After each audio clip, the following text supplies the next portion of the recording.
สบายดีสมัยนั้นจันมาวันนี้เราก็มาเที่ยวห้องคาราโอเกะ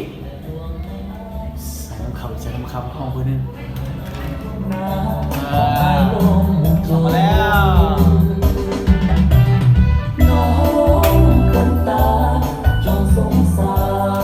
วันเกิด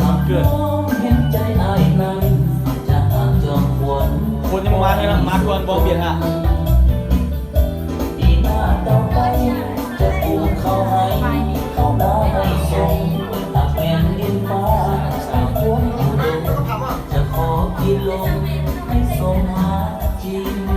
เอานั่งไงมานั่งนี่ดีป่ะเบียร์กินไหมเบียร์ได้ไหมผู้สาวกินเบียร์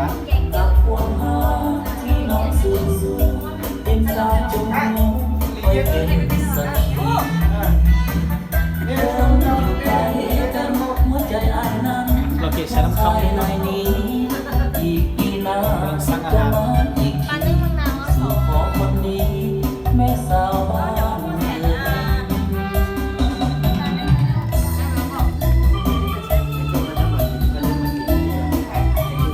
สุดท้ายตัวเรือห่างกับเรือเราจะมาท้ายเรือตัวต่อไปเนาะมันก็ต่อไปเด้อจวดทอดหนังกินเดี๋ยวนี้เบียร์ลังเดียวนี่เหลือทอดหนังแล้วก็ทอดหนังจวดเอาเลือกกระดิ่งใช่ไหมนี่บวมหน้าแม่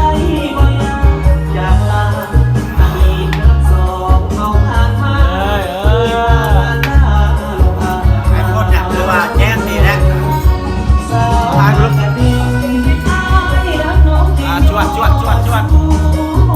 มันคงเหมือนดังหูอยากเป็นผู้สาวเจ้าเลือทีหลังวอนพ่อเจ้าตกเบียงเนี่ยเนรมีน้องเมื่อเป่าอันไกลใจโตกันเถิดหักเลือเกิน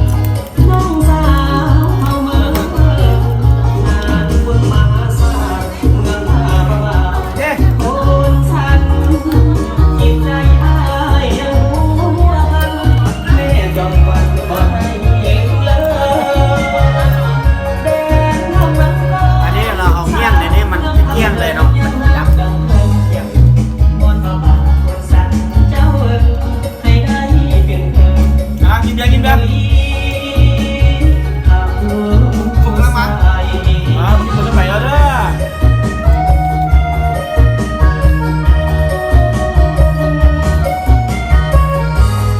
เดี๋ยวสักแก้มขึ้นมา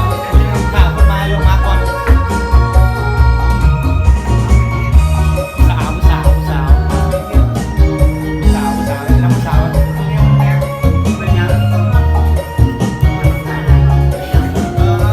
วงามผู้สาว สาวปากกันอ้ายหักกินไปนะ ซ้ำเอาจวด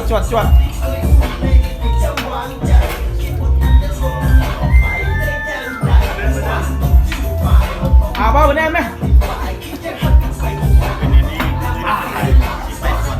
จวดจะโทษตายฟ้าเด้อแกนมึงตายมึงดิมึงอ่ะมึงต้องตายแล้วปีนี้วันเกิดมาแน่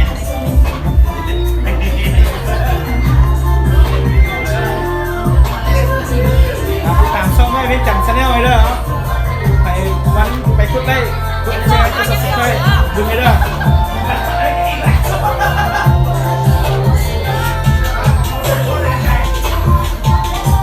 สบายดีอีกช่องไม่เป็นจันนะแม่สบายดีนะแม่ สบายดี สบายดีตอนนี้มีอะไรบางงามเลย เมียเขาเป็นคิดเรา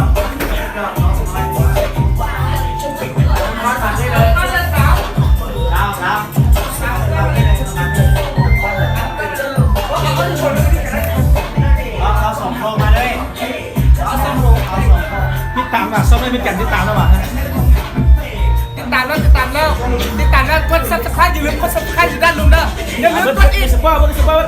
อย่าลืมกด subscribe จากทางลุงแล้วกดกระดิ่งเมื่อเจ้าอยากเบิ่งมันสิหาเจ้าเองจะกดกระดิ่ง มูแล้วเฮ้ยจวดจวด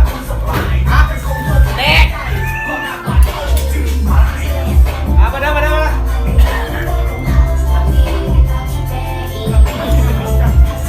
เดี๋ยวไปเดี๋ยวไป ได้ตี โอ้นี่ใหญ่เลยมาเด้อมาเด้อเบียร์ลาวเบียร์ลาวโอ้ยสุดยอดมาเด้อมาเด้อชวดชวด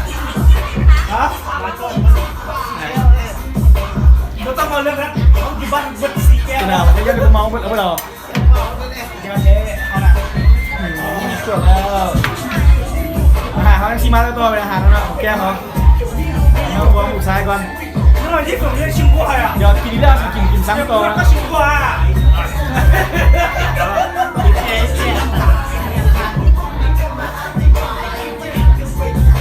จวดเอาคนต่อไปเด้อจังหน่อยมึงเอาต่อไป